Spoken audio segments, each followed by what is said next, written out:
हाणे गुज़ारिश साईं जावेद अली हाजी की टीओ लाड़काणो मेल सेक्रेटरी की उहे तव्हांखे तक़रीर करे ॿुधाए कुझु अल्फाज़ ॿुधाए।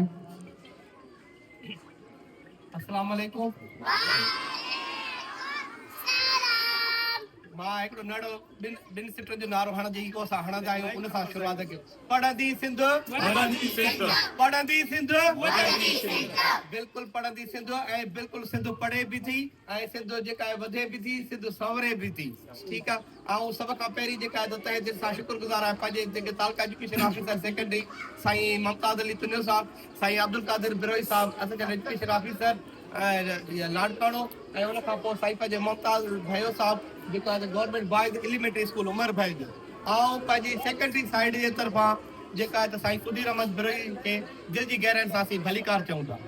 साईं सुधीर बिरोई साहब खे असां ॿुधायूं था त लाड़काणे में जेका आहे त 292 एलिमेंट्री खां वेंदे सेकेंडरी हायर सेकेंडरी ताईं स्कूल आहिनि जंहिंमें 2.25 लख जेका आहे एनरोलमेंट जेका आहे ॿार आहे ग़रीब जा ॿार आहे मिसकिन जा ॿार आहे हार जा ॿार आहे मज़ूर जा ॿार उहे पढ़नि था पिया। असांजा स्कूल अल्हम्दुलिल्लाह साईं सरदार शाह जी सची कोशिशुनि सां काबिलियतुनि सां ऐं पंहिंजे हरदिल अज़ीज़ जेका डीओ डायरेक्टर साहिबा जी कोशिशुनि सां जेको आहे स्कूल हिन महिल जेका तमामु बहितरीन तरफ़ गामज़न वञनि था। ऐं असीं सभ खां पहिरीं हुन खां अलावा जेका त असीं भाऊ सुधीर अहमद बिरोई जिन खे असां जेको आहे त सोशल मीडिया जे थ्रू त ॾिसंदा रहंदा आहियूं पर इंसान आहे तलब हू त मिलूं इंसान खे तलब हूंदी आहे त हुन माण्हू सां कंहिं न कंहिं मोड़ ते मिली वेंदो आहे। राति मूं ॾे साईं कॉल कई महात्मा साईं लभे असां साईं सां गॾायूं ऐं भाऊ सुधीर बिरोई हिकिड़ो आम माण्हू थी करे हिकिड़े जेका आहे त पर हिन जेको पैगाम ॾिनो आहे उहो जेको आहे त लखनि किरोड़नि खां बि मथे आहे। हुन में इहो ई ताड़ियूं वॼाइनि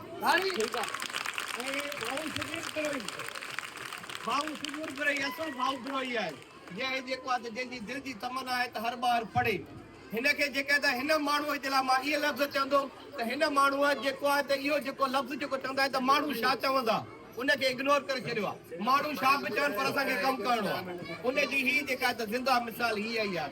ऐं असीं दिलि जी गहराइनि सां हिन अदे खे भलीकार चऊं था त हीउ हिकिड़ो जेको आहे त पंहिंजे पेज खे आलमी ओताक फेसबुक खे असीं आलमी ओताक चवंदा आहियूं उन आलमी ओताक ते बीही करे सिंध जे बचनि जे लाइ जेका प्रचार करे थो पैगाम ॾिए थो। असगर खोसो बि वॾी ॻाल्हि आहे पर सुधीर बिरोई बि मूंखां घटि न आहे। ऐं ही हिकिड़ो दुनिया में जेको आहे त ॿार खे अटैक थियण जी हिकिड़ी प्रैक्टिस बि हूंदी आहे पर असां हाणे जेका आहे त हुनखे का ग़लति सम्झे कीअं बि सम्झे पर हिन हे ई आहे त जो ई आहियां मां सो ई आहियां हुनजो ज़िंदा मिसाल ही अदो आहे। हिन जे लाइ लख शाबसूं आहिनि। असां दिलि जी गहराइनि सां भलीकार चऊं था। ऐं मुंहिंजी गाॾीअ में 3 गुलनि जा हार पिया आहिनि पैसनि था उहे मां त बिरोईअ खे जेका आहे त पारायूं था जेका आहे साईं बिरोई साहब तकरीर करे ठीकु आहे।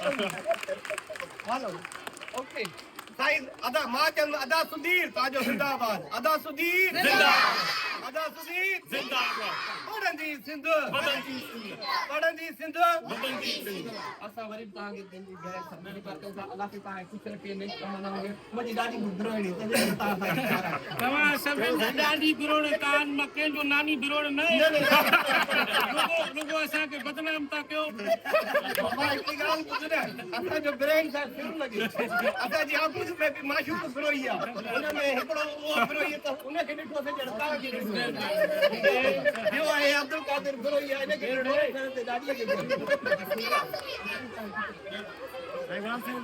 ॾाढी